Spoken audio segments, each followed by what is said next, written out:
It's going to be copy-paste. Books up, not good. Win total's a tick too low. Knock it right over. Make playoff price tick too juicy. Bang it out. Postseason comes around on a tee. Knock their heads off. I don't think the Steelers organization just makes a move to make a move. They have to have, it's like being in the book.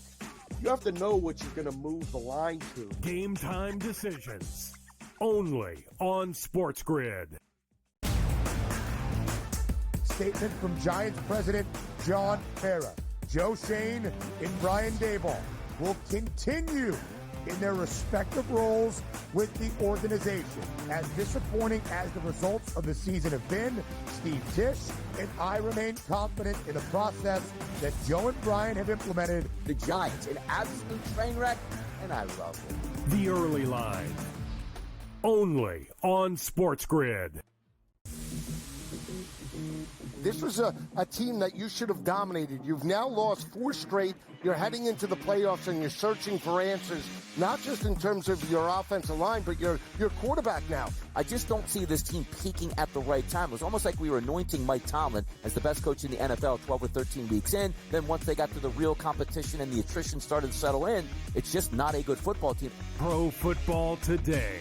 Only on SportsGrid.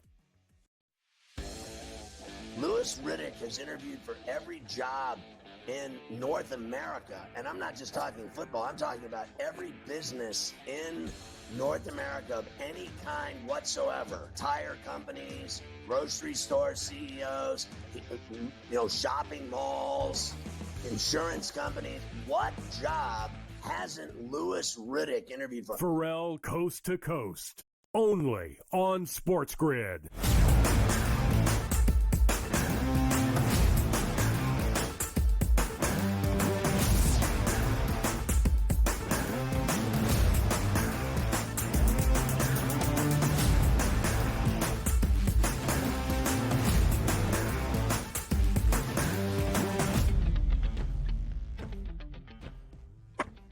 And welcome in the early line here on this Friday on the SportsGrid Network. We appreciate you stopping by as we get ready for a national championship game coming up soon enough as we await the winner of tonight's Cotton Bowl between Ohio State and Texas. And what we already know from last night is Notre Dame awaits after a big win against Penn State. Joe Ranieri alongside Mark Zinno, and we decided that it was time to ask the public their thoughts on this game tonight. And the big question is going to be here, Mark, do we fade the public or not?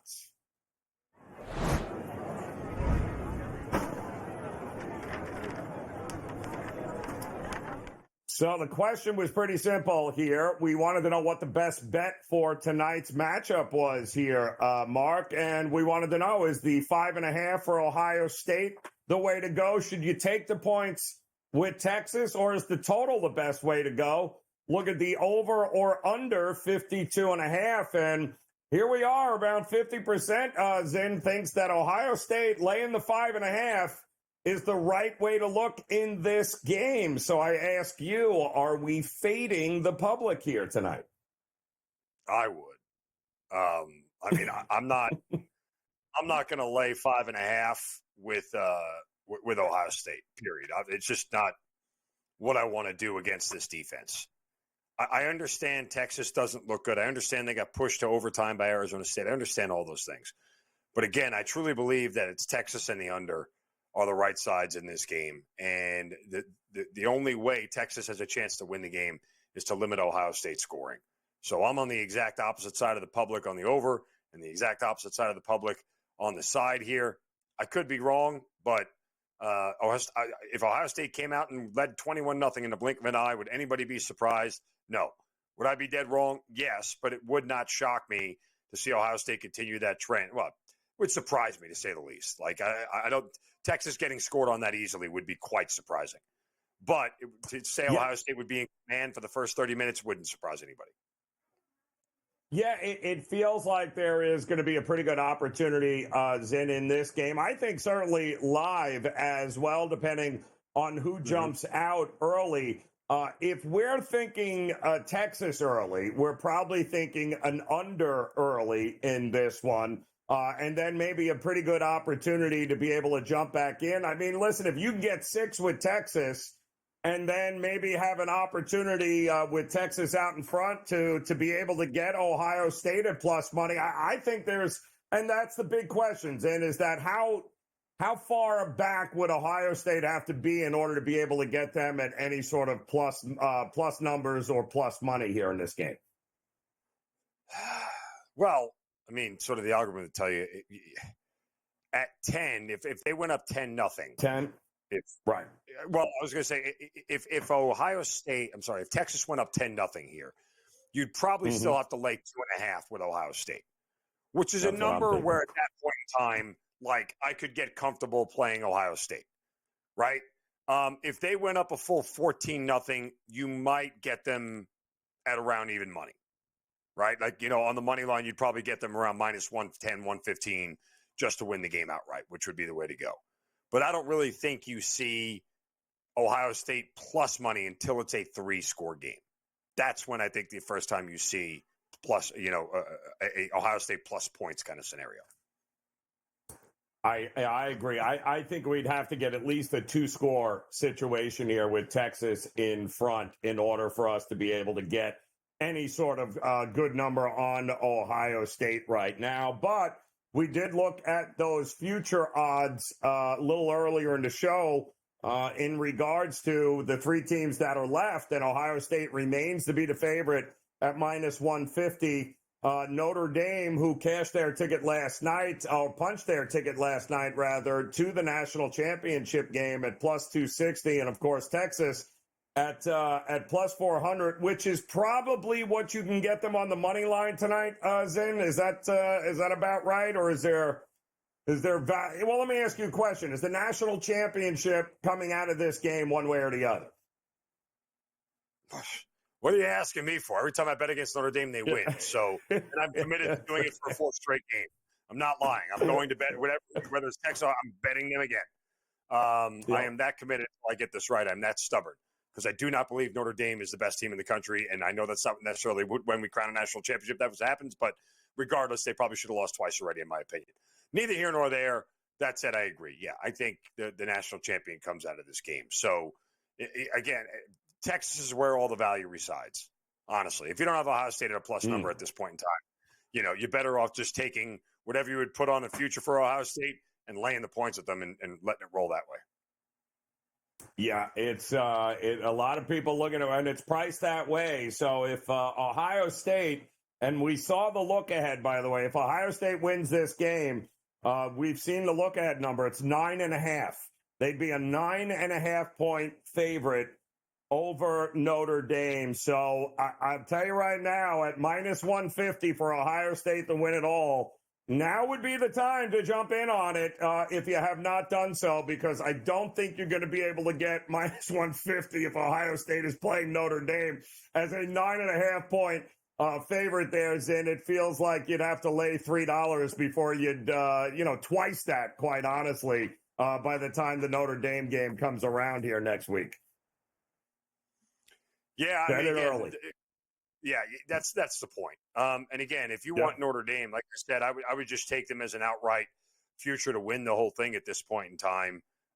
Even if they end up getting, Ohio State, and that game would make them plus 3, whatever, on the money line as a 9.5 point underdog. It's not worth it to me to wait one more game, because on the off chance that Texas pulls off the upset, you're going to lose $1. And at that point in time, you're going to get even money based off of what you put down probably. So I think the best chance, if you like Notre Dame right now, is to bet them before Ohio State and Texas kicks off. And I got news for you. If I bet them at minus 150 now, I'd be okay taking the 9.5 against Notre Dame. And there you go. You kind of kick back and relax. There's your middle, because you ain't getting them in minus 150. So if I'm holding a ticket for Ohio State to win it all, I'm not opposed to taking that 9.5 afterwards there, Zin. I mean, that's a pretty decent middle for a national championship game, no? Yes. However, the last time we saw Notre Dame in a national championship game, I think they got shut out. Boy. 35. So, Yeah, but that was Saban. That's a totally different true. animal It was there. Saban. Yes. There was a linebacker who got convinced. So, there's that. Yeah, the totally different bowl game there. But national championship game, a little bit of rest there, and finally we have gotten to that point after tonight. The Cotton Bowl, and by the way, don't let yourself be fooled thinking that this place is going to be overrun with Texas fans because it's the Cotton Bowl. Mm-hmm. I promise you Ohio State will be well represented in this game tonight in Texas against Texas. They show up and they show out in a big way, this fan base. Yes. And again, by the way, the ticket allocation goes to the College Football Playoff Committee folks. So they give 40 and 40, and then 20% is open to the public. Right. So it's going to be pretty to say the least. Yes. And that was actually a pretty big there were a lot of Notre Dame fans at the Orange Bowl last night, but there were a ton of Penn State fans too. And unfortunately, Zin, what happens is the committee looks like geniuses because either way, they are going to get probably one of the most, two of the loyalist fan bases and biggest fan bases in college football are going to go toe-to-toe, whether it's Texas or Ohio State going up against Notre Dame. It's going to be a ratings success, to say the least, here with those two fan bases. All right, coming up here, we got to take a look here at some of the future numbers. Now that Wild Card Weekend is almost upon us, we'll do that as the early line continues here on the grid.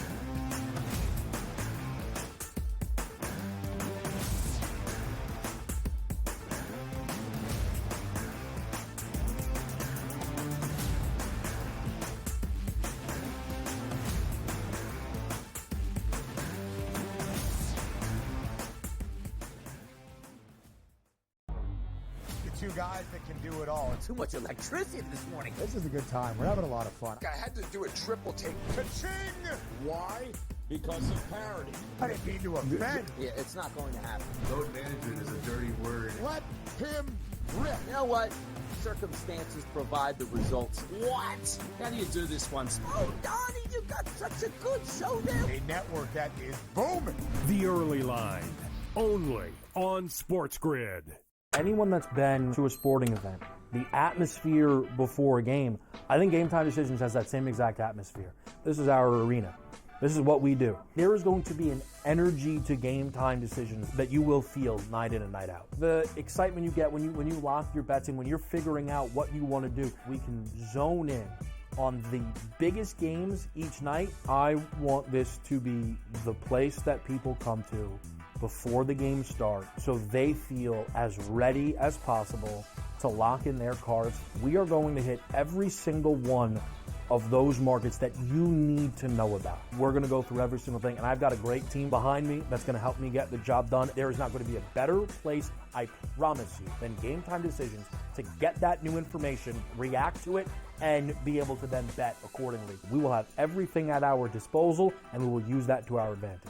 I'm Kevin Walsh. Tune into Game Time Decisions from 6 to 8 p.m. Eastern on SportsGrid. Wild Card Weekend kicks off with Pro Football today at 10 a.m. And you know SportsGrid will have you covered the entire way. Join in-game live during the Chargers and Texans matchup at 4 p.m. for in-game betting opportunities. And right after, the Steelers and Ravens continue their historical division rivalry. Taking a look at some in-game betting opportunities in terms of the prop market. Don't miss a second, only on SportsGrid.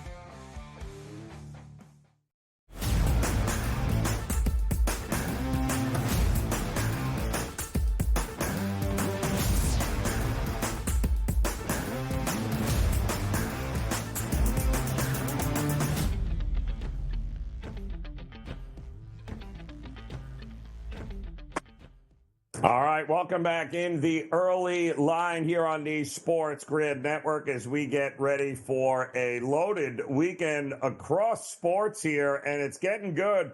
Anytime we've got playoffs to talk about, it's always fun as Wild Card Weekend getting ready to kick off tomorrow in the NFL. Just two teams with a bye in the NFL this year. And, of course, the Kansas City Chiefs handled their business as usual. even though they lost that last game with all their backups playing to the Denver Broncos, who managed to, for the first time in 8 years, make it into the playoffs because of that win. And on the flip side in the NFC, we've got the Detroit Lions, thanks to their smackdown of Sam Darnold and the Minnesota Vikings in Week 18. They got it done. So both the Chiefs and Detroit resting right now this weekend, waiting to see who it is they're going to be taking on. And we have a little fun here, Zin. We've taken a couple of bets here in the future market to see which one you like better. And let's look first at the NFC North, who has they got a few teams in the playoffs this year here, Zin. So which is a better one, a better bet, do you think? Any NFC North team making the Super Bowl at minus 165? Or any AFC West team making the Super Bowl at minus 115. Both have 3 teams in the playoffs. I would still take the NFC North. I mean, I don't think an AFC West team is making the playoffs, is making the Super Bowl. So there's that. I think it's the Bills. Okay. So I wouldn't make that like a good price. I mean, 165 feels like it's a little light, doesn't it? Given the fact that we're dealing with the number 1 seed and Detroit, Minnesota. Again, I would turn around and think that the odds makers are telling you right there's a much greater chance of the Lions making the Super Bowl than the Chiefs making the Super Bowl. That's essentially what they're saying, right? Because the other 2 seeds, again, in the AFC are a 6 seed and a 7 seed, right? Yep. In the Chargers and the Broncos. In the NFC, you're looking at the 5 seed and the 6 seed, which still are markedly better teams than both the Chargers and the Broncos are, comparatively speaking, in their current conferences. So, yeah, I get why the number is bigger, but it's also telling you that the path for the Lions to get there is easier, which I don't necessarily know is true because, again, if Minnesota upsets the Rams, which may be a realistic possibility. You're telling me the third matchup between Detroit and Minnesota isn't still a coin flip game? Because what's the hardest thing to do? Right. The old adage, what's the hardest thing to do in the NFL? Beat the same team 3 times in a season. It's really hard to do. Yep. It's happened before. And it used to happen a lot more in the older format of the NFL playoffs. But nonetheless, that said, it's really tough to do it. So I don't know that the Lions' path is necessarily easier than the Chiefs, but the Bills / Ravens, who will meet each other in the divisional playoff, are going to eliminate one of them. So the Chiefs really only have one tough game to get to the Super Bowl, and it'll be at home. Exactly correct. And I'm looking right now because, plus 250 for the Bills, plus 280 for the Ravens, and I think we can agree that's really probably the best chance to go if any team is going to do it. So, will the Bills or the Ravens make the Super Bowl? I'm sure there's a yes-no spot somewhere along those lines. But who would you take a shot at? Let's just say it ain't the Chiefs. Is it the Bills or is it the Ravens? No, because the only listen, I'm not a hedger by nature per se, like when I have a future, but I always want the opportunity to be there. Right? Like I always want to look at it and go, okay, can I set this up for a possible hedge? So at least I know I have some money if the matchup looks way too tilted one way. And the only way you're going to do that is with the Chargers. And like we were talking with Mike Blewett earlier, like the Chargers going into Kansas City still has a coin flip element to it because they are division rivals, because they've played already twice this year, because the Chargers can match the Chiefs punch for punch in a sort of slogfest that Kansas City plays, right? Like that to me is the only way that I would look at throwing a shekel down on the Chargers to possibly even win the AFC, let alone win the title. Because again, even if they get past Kansas City, guess what? I don't think it's a good one to win the Super Bowl. That's why I'd only take them to win the AFC, because I don't think there's a chance that if they do beat the Chiefs, they beat either the Bills or the Ravens, and then they go ahead and beat the Lions. Like now we're getting way too many better teams than they are in a row. So upset the Chiefs, great. I'm in the AFC Championship game, and I'm in a spot possibly against Buffalo or Baltimore. It does feel like if you're looking for a longer shot to not only win the NFC, but to win it all, it's got to come out of the NFC side, right? Because are the Eagles live? Sure. Are the Vikings? Sure. Are the Rams? Or even the Bucks, who were that close to being in that game last year. So it feels like the NFC much more wide open. And if you're looking for value, I think it's definitely on the NFC side. No, there's got to be somebody there we can take a shot with at those prices. Oh, yeah. I mean, listen, I had a future on the Packers to win the NFC from back around week 5 or week 6 for a goof. Believe it or not, I have better odds on it now than I did back then. Like, I got 700, so it hasn't gone. But I did throw a shekel down on the Rams after week 18 to win the NFC. Just because their path to me and their opponent in the Lions, when they get to the NFC Championship game, they might be able to go punch for punch with them from an offensive standpoint. Yes. Like, that game McVay actually would excel at coaching. I don't want McVay in a tight slogfest where 3rd and 4 is a critical play call. What I want is a wide-open spread offense going back and forth up and down the field with Puka and Cooper Kupp running through secondaries. That's the kind of game I want Sean McVay in, where he excels. So if that's the case, and the Lions are going to play that way against a bad defense that Detroit has, give me the Rams. I agree. I think there is a lot of different ways to look at the NFC side. And a couple of other future bets we'll run by you, see what you guys think as the early line continues here on the grid.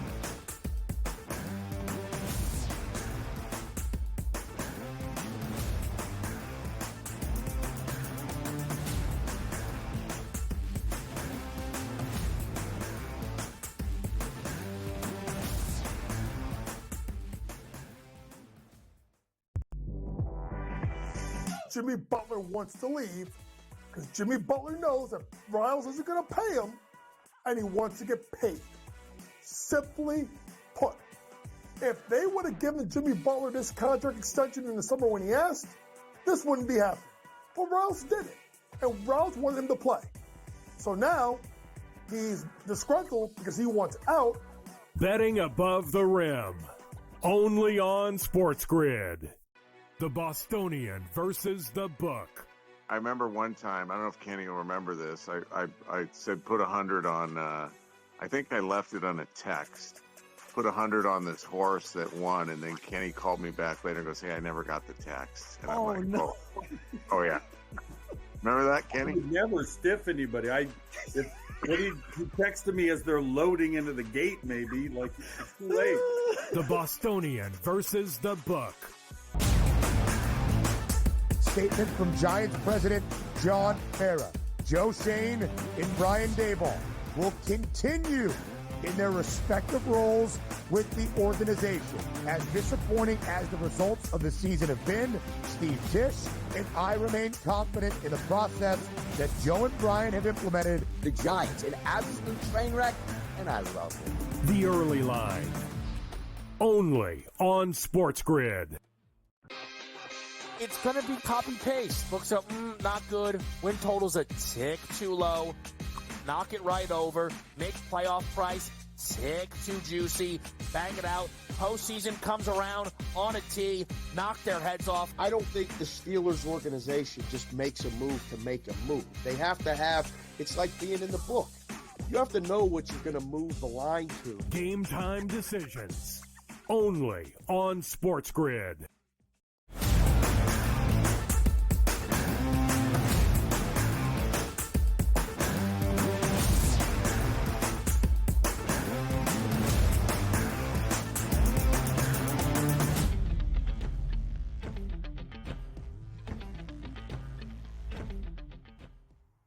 All right, welcome back into the early line here on this Friday as we get ready for Wild Card Weekend in the NFL.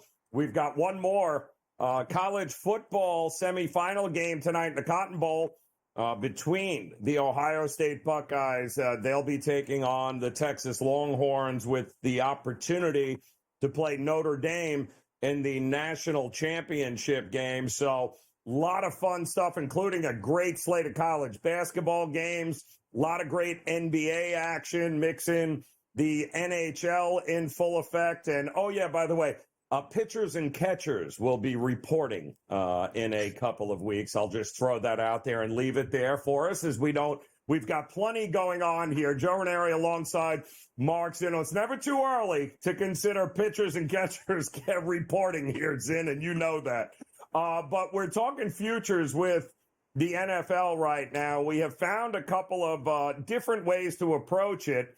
And one of the ones, and we just talked about it last segment there, with any NFC North team making the Super Bowl versus any AFC West team making them. Both of those conferences, those divisions have 3 teams that are in it. So the odds certainly appear to be in your favor. And also, what about the ideas which seems plausible, that both title games that'll come up, the NFC and AFC title games, will eventually be number 1 versus number 2. I don't hate this at plus 750, but I don't like any 5, 6, or 7 seed winning the Super Bowl at plus 470. I was just asking, when is the last time a 5, 6, or anything outside of the top 4 actually won the Super Bowl? When was it? There was the Giants in 2011. That would be the only time that I remember. Oh, Tampa in 2020. Oh, well, yeah. Right, Tampa in 2020. That's right. Yes, good call. That was the Brady year. Look, that doesn't happen often. I know, right? Here's the problem with the 1 and 2 seeds thing. The Bills as a 2 seed are at threat because of the Ravens, and the Eagles are a 2 seed at threat because they're the Eagles, and it's Nick Sirianni. So, I mean, how much faith do you really want to put in him? To win back-to-back playoff games, if the Vikings are rolling into, or the Packers are rolling into Philly, that's already happening now. Who would be their next opponent? Yeah. Oh, it would be the Rams. It would be like the Rams or somebody like that. That may end up going into Philly. I don't know.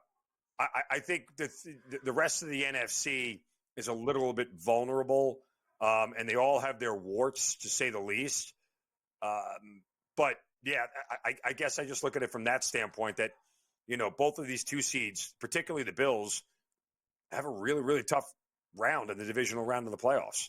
It's not like they're getting somebody who is a clear step below them.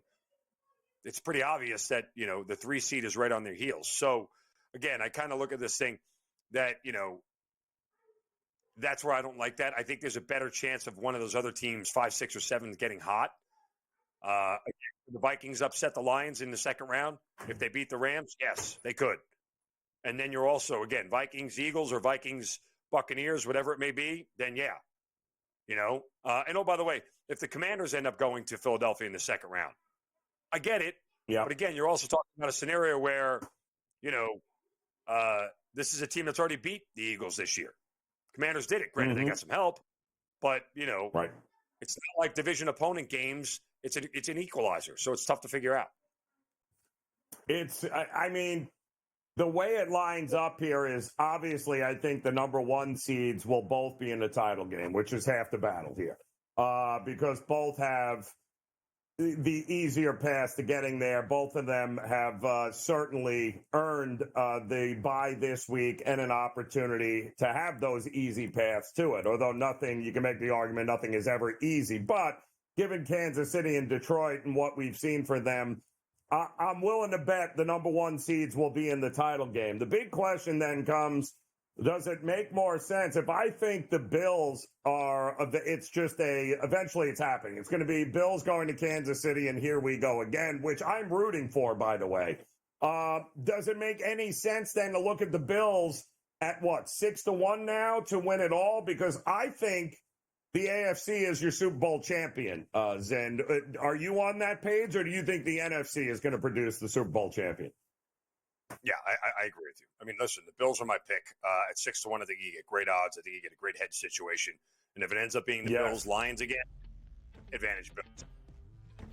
Absolutely. All right, it is pick 6 time. We'll give you the bets here as the early line continues on the grid.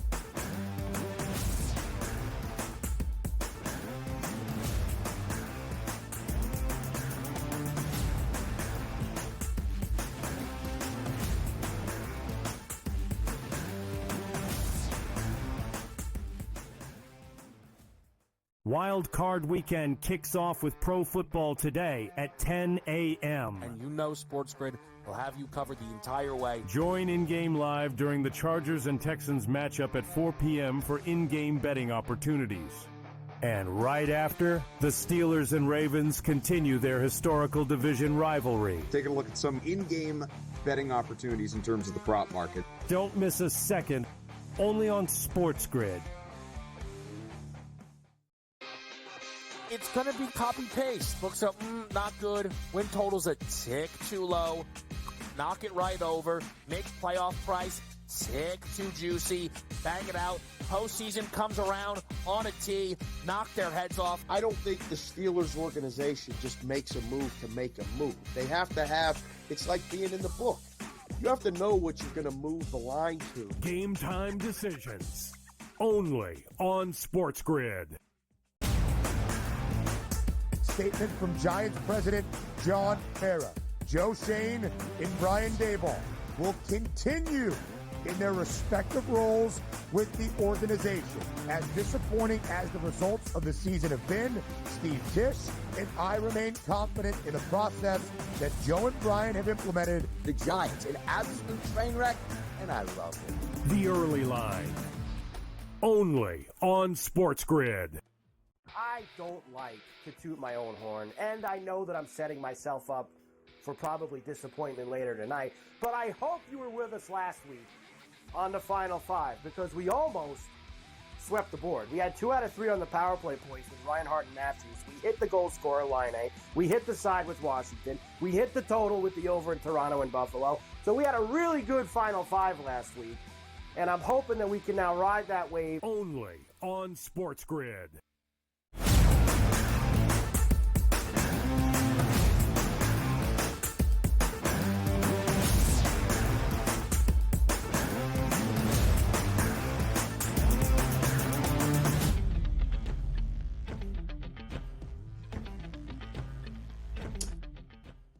All right, welcome back into the early line here on this Friday. Loaded slate here tonight across the hardwood, too. College hoops as well as the NBA. A national championship appearance could very well be on the line, or not very well, will be on the line, in fact, at the Cotton Bowl here tonight, even though the market seems to think maybe Texas shouldn't even play this game. Maybe they should just advance Ohio State to the national championship game, in which Notre Dame awaits as they remain a 5.5, 6-point favorite in the Cotton Bowl here tonight. But it is that time here, Zen, on a Friday, the legendary Pick Six. Now, for those who don't know what the Pick Six is here, we are basically going to run down some of our favorite props and plays in this wild card weekend. And we always start, of course, with an anytime touchdown, which then, for those who don't know what an anytime touchdown is, it's basically any touchdown scored in the game. And you, I believe, have circled somebody that probably might be one of the most popular anytime touchdowns this weekend. Yeah. I mean, again, I typically would take this one player here and pair him with another anytime touchdown scorer that I like to try to get a little plus money on both of them, right? But Saquon Barkley obviously is finding the end zone. It would be a damn shock if he didn't. You know, either that or he got hurt and didn't play. So, yeah, Saquon Barkley would be my anytime touchdown scorer here. There's not a game script out there where Philadelphia doesn't use him inside the 5-yard line. It would almost feel, too, Zane, like if I'm betting Saquon, is the tush push out because he was in the concussion protocol? Are we a little less inclined to have Jalen Hurts?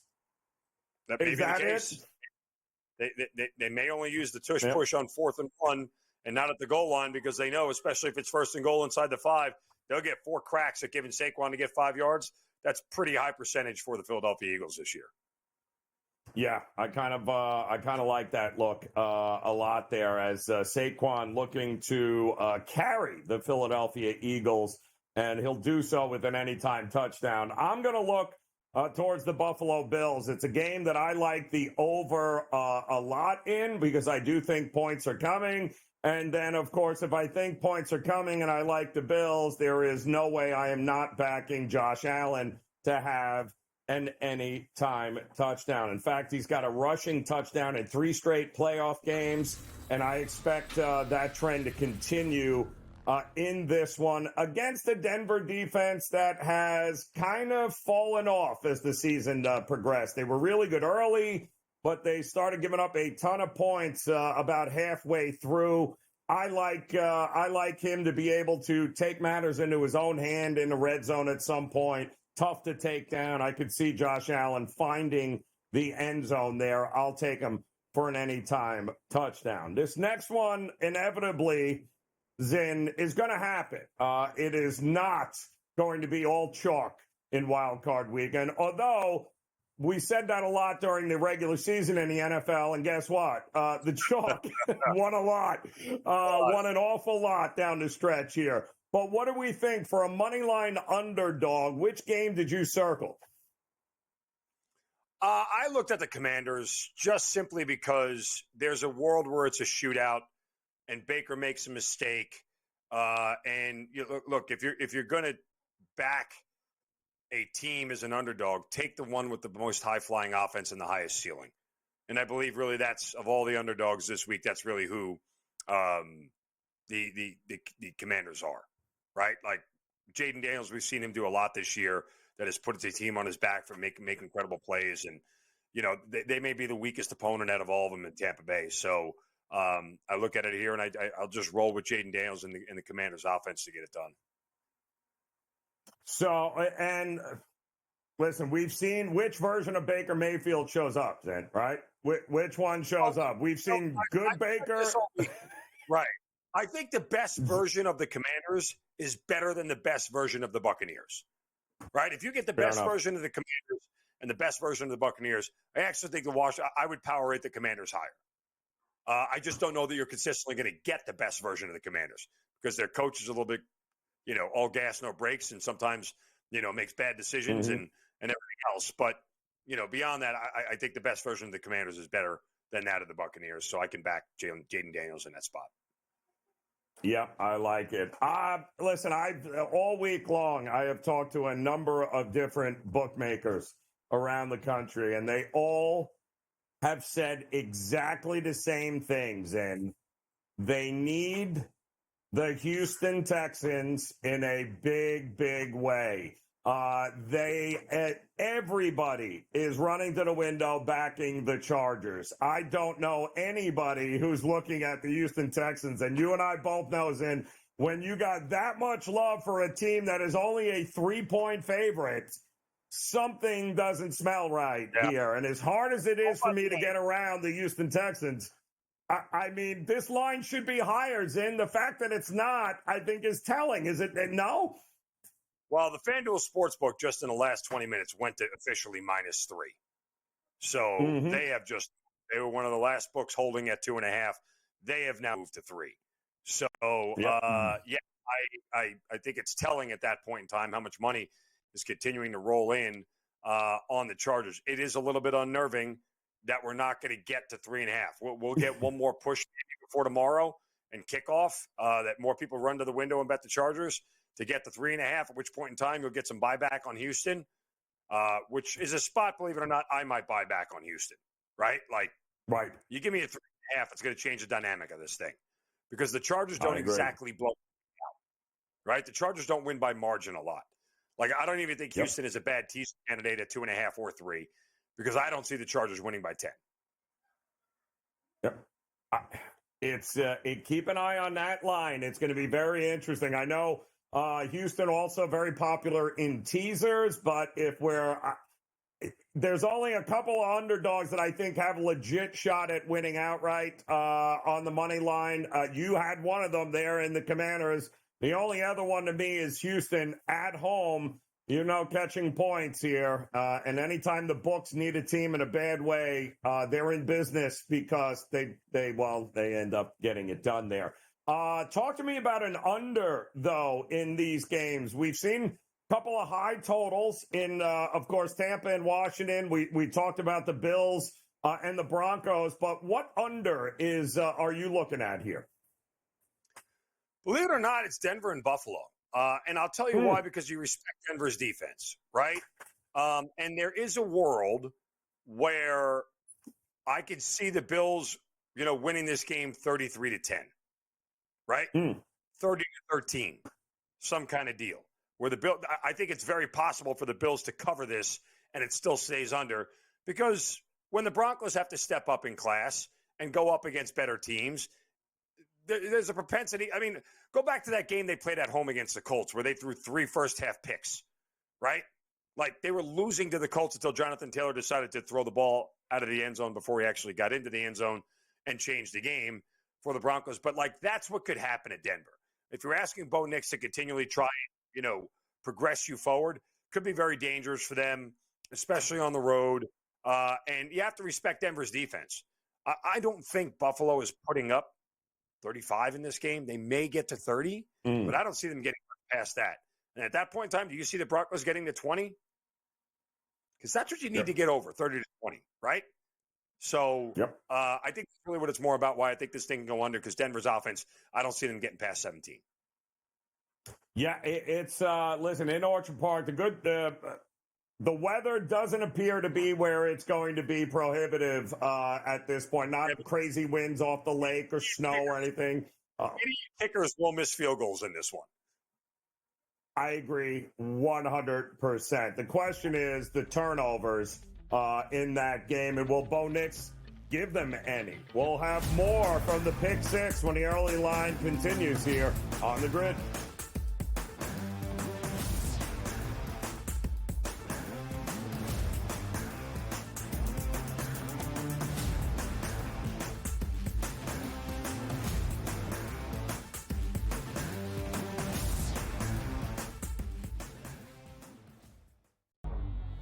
Two guys that can do it all. Too much electricity this morning. This is a good time. We're having a lot of fun. I had to do a triple take. Ka-ching! Why? Because of parity. I didn't mean to offend. Yeah, it's not going to happen. Road management is a dirty word. Let him rip. You know what? Circumstances provide the results. What? How do you do this one? Oh, Donnie, you got such a good show there. A network that is booming. The early line, only on SportsGrid. It's going to be copy-paste. Books up, not good. Win total's a tick too low. Knock it right over. Make playoff price tick too juicy. Bang it out. Postseason comes around on a tee. Knock their heads off. I don't think the Steelers organization just makes a move to make a move. They have to have, it's like being in the book. You have to know what you're going to move the line to. Game time decisions. Only on SportsGrid. Louis Riddick has interviewed for every job in North America. And I'm not just talking football. I'm talking about every business in North America of any kind whatsoever. Tire companies, grocery store CEOs, shopping malls, insurance companies. What job hasn't Louis Riddick interviewed for? Pharrell Coast to Coast. Only on SportsGrid. Wild Card Weekend kicks off with Pro Football today at 10 a.m. And SportsGrid will have you covered the entire way. Join in-game live during the Chargers and Texans matchup at 4 p.m. for in-game betting opportunities. And right after, the Steelers and Ravens continue their historical division rivalry. Taking a look at some in-game betting opportunities in terms of the prop market. Don't miss a second. Only on SportsGrid.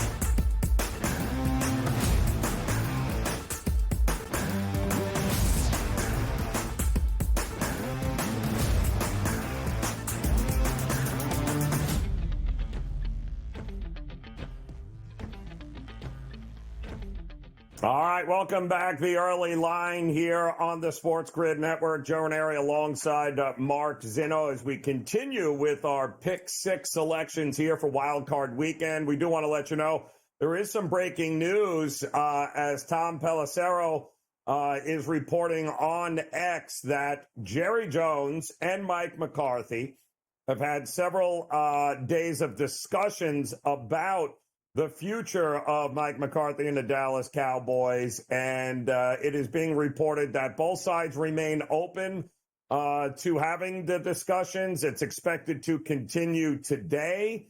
I quite honestly don't understand, Zin, what is taking so long here. It felt like it was, it was inevitable that just hurry up and finish the season so Mike McCarthy could be fired and they'll move on. But apparently it's not that simple here, I guess, with Jerry Jones and the Dallas Cowboys. No, look, I think there's a really good argument for McCarthy to be retained. Remember, they have this negotiating window that's until January 14th. This exclusive rights negotiating window for the Cowboys, the one that they denied the Bears to get into early. That said, that's 4 short days away. So at some point in time, if they don't get a deal done in the next 4 days, Mike McCarthy's going to be able to talk to other people. But I would imagine that the deal actually does get done. I don't know how long it might only be 2 or 3 years, but I don't know that there's a better option out there for the Cowboys, in my opinion, really, other than John Gruden. And if the stain is off John Gruden for his transgressions and what got him fired from the Raiders by the NFL, he wasn't really fired by the Raiders. It was pressure from the NFL to fire him. Yes. And I would only add that we've seen many other people in the NFL have much worse crimes and much worse sins than what John Gruden did, and they were all allowed back in. So he sat out. He had his time on the bench. I think John Gruden is a very viable candidate for a lot of teams right now and should be getting phone calls, in my opinion.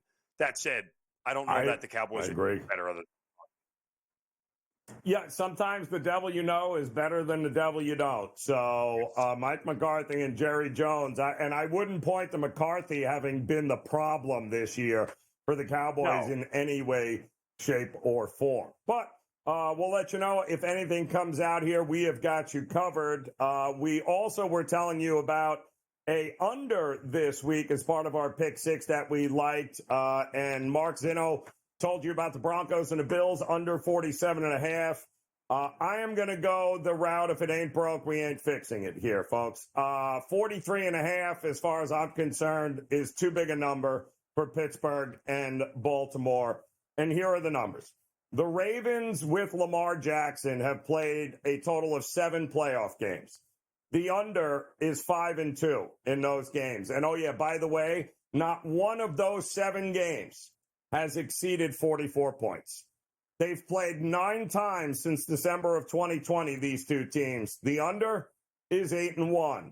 And the only game that went over and exceeded the winning team by 20 points or more was the last game where the Ravens dropped 34 on them. And a big reason as to why that isn't in this game with Zay Flowers, who has already been ruled out. Listen, these two teams know each other better than anybody. The idea that they are going to go in 5 of 7 in the red zone like they did that game, 3 of 3 on field goals, and get a defensive touchdown, yeah, not in playoff football, not here in this spot. I think 43.5, give me the under all day. It feels like this is going to be the first one to 20, quite honestly, is going to win this game. 20 to, 14, 20 to 17, somewhere in that ballpark. That's what I think we're going to get in this one here. Alternate line, Zin. Interesting. You can go a couple of different spots. I know some guys go in a couple of different directions in the alt market. Which game did you look at for one? I looked at the Buccaneers against the Commanders. I know that the Commanders are also my money line dog, but it's because I see 2 range of outcomes.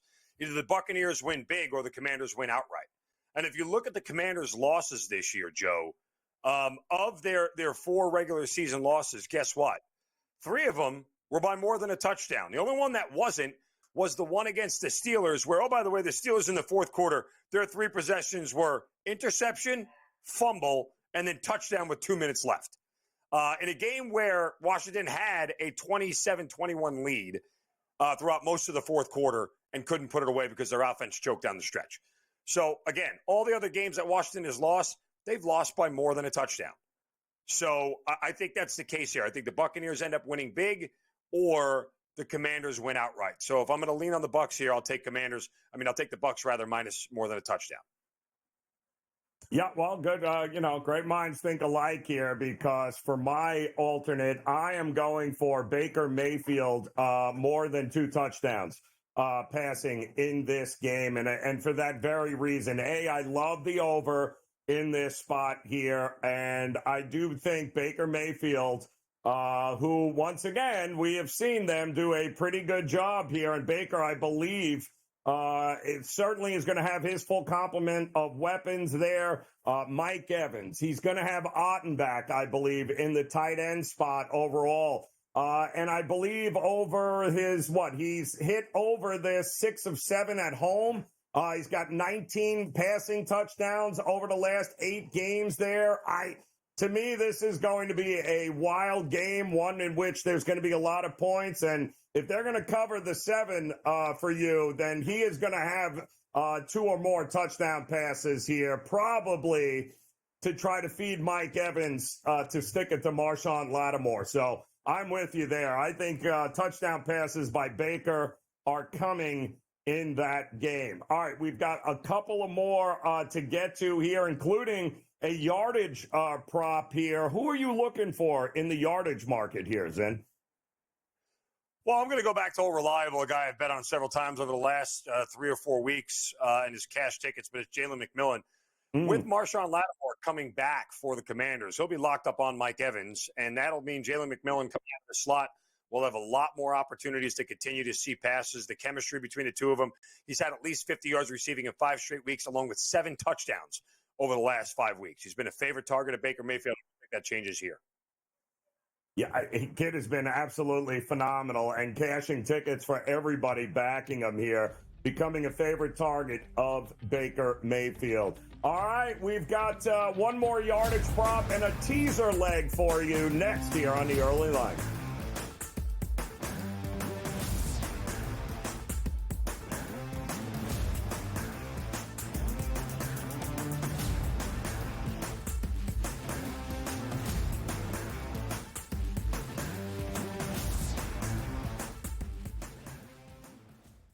Wild Card Weekend kicks off with Pro Football Today at 10 a.m. And you know SportsGrid will have you covered the entire way. Join in-game live during the Chargers and Texans matchup at 4 p.m. for in-game betting opportunities.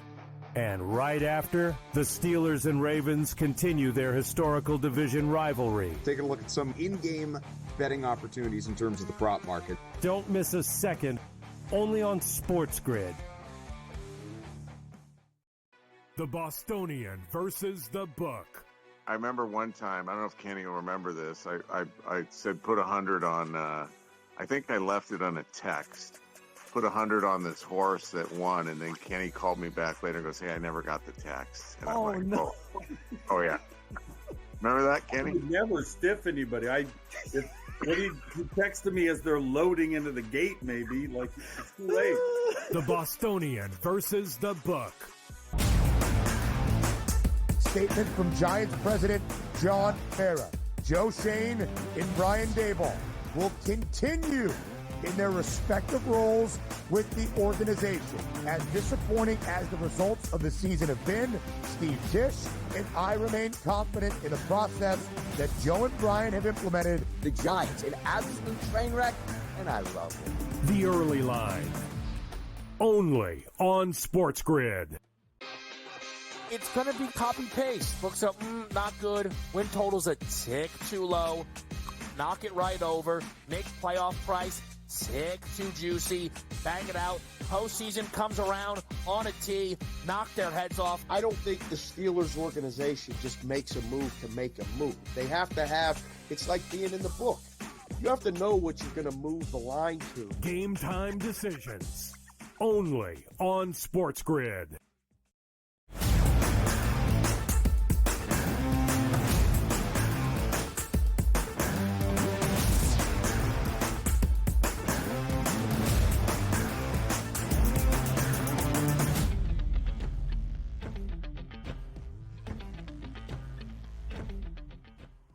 All right, welcome back in here. The early line on this Friday, getting ready for what should be a heck of a night here. Cotton Bowl action coming your way as Ohio State and Texas playing for the right, well, to compete against Notre Dame for a national championship. That should be a whole lot of fun. Not to mention Wild Card Weekend going to take center stage starting tomorrow. And as we look to wrap up our pick six here, Zen, you had mentioned on Jalen McMillan for your yardage prop there for Tampa Bay. You and I both are in believe that Tampa is going to be able to score some points here against this Washington defense. Whether it be Baker Mayfield, Jalen McMillan, Irving, there's going to be some points and some yardage props to get. I'm going to look on the Monday night game for my yardage prop, and I'm going to go with Kyren Williams over 81.5 rushing yards here. He had 23 for 97 in the first meeting against Minnesota. And since that game, while the run defense has gotten progressively worse for Minnesota, they rank 31st in success rate allowed over the last 6 games. And we just watched Detroit run for $178, almost 5.5 yards per carry. I don't get it. Blake Corum is out, by the way, so Williams should get the necessary workload after he sat out week 18, which essentially was a bye week for this Rams team. I got no problem backing him. I mean, Minnesota people keep acting as if Minnesota's defense is what it was in the first 5 weeks of the season. It was really good against bad offenses. Against good offenses like the Rams, we've already seen what the Rams can do against them. I think Kyren Williams has a big day in this game. All right, that leaves us our teaser here, Zin, which has been pretty profitable over the last couple of weeks for us on the show. The first leg, which team are you looking at? Let's go Buffalo. I mean, it's just I don't see the Bills really losing this game. If they lose it, I'm going to cry. That's number one. But number two, it would take a comedy of errors by the Buffalo Bills to lose this game at home. Now, could it maybe in a little bit tighter of a game that I think goes under? Yeah, they probably could. So let's just get rid of the touchdown necessity, get it under a field goal here while we're at 8.5 and get it down to 2.5 in a game I think the Bills can easily win at least by 6 or 7. Yeah, exactly. I mean, if we're looking at teaser leg situations, home team being over a touchdown favorite makes total sense in order to be able to get them under a field goal, and I think Buffalo does roll in that game. But also, if I'm looking at for a teaser, I want to look at a team that I think can actually win the game outright, and they're getting points. And that's exactly what you've got with the Rams here, who are now, I believe, getting 2. And that number seems to be creeping up here a little bit as the Minnesota money with the change of venue is starting to roll in here. And listen, we've already saw this game. The Rams have seen this Minnesota team before, and the Rams did a pretty good job handling the blitz, and nobody blitzes more. But you're not going to outmaneuver Matt Stafford and Sean McVay, 2 of the best, especially in the playoffs in this spot here. I think the Rams can win this game outright. So the idea's in that I can get over a touchdown with the Rams on a neutral site game indoors. I got no problem going that route as well. So Buffalo and the Rams in a 2-team teaser, no issue with that. And to run it down one more time here, we'll throw them up on the screen. So in case you guys missed any there, that's what you've got for marks with Barkley, the Commanders, the under in Denver and Buffalo. You got the Bucks laying 7 there in an alt line. Of course, Jalen McMillan over 59.5 receiving yards for his yardage prop. And the Bills will be his half of the teaser leg. I'm going to look Josh Allen for an anytime touchdown. We're going to look at the Texans. Yikes, as a moneyline underdog. I'm going to go under in Pittsburgh, Baltimore, because if it ain't broke, don't fix it. I think Baker Mayfield is in line for a monster game, over 2 passing touchdowns. Kyren Williams, over 81.5 rushing yards. He will get the carries for sure. And the Rams getting 8 is my half of the teaser leg. And there you got it, the pick 6 in full effect for Wild Card Weekend. National championship spot on the line tonight. Plenty of college hoops, NBA, a lot of great stuff. Mark, always a pleasure, my man. We look forward to doing it again. More coming your way here on the Sports Grid Network. We'll see you on Monday.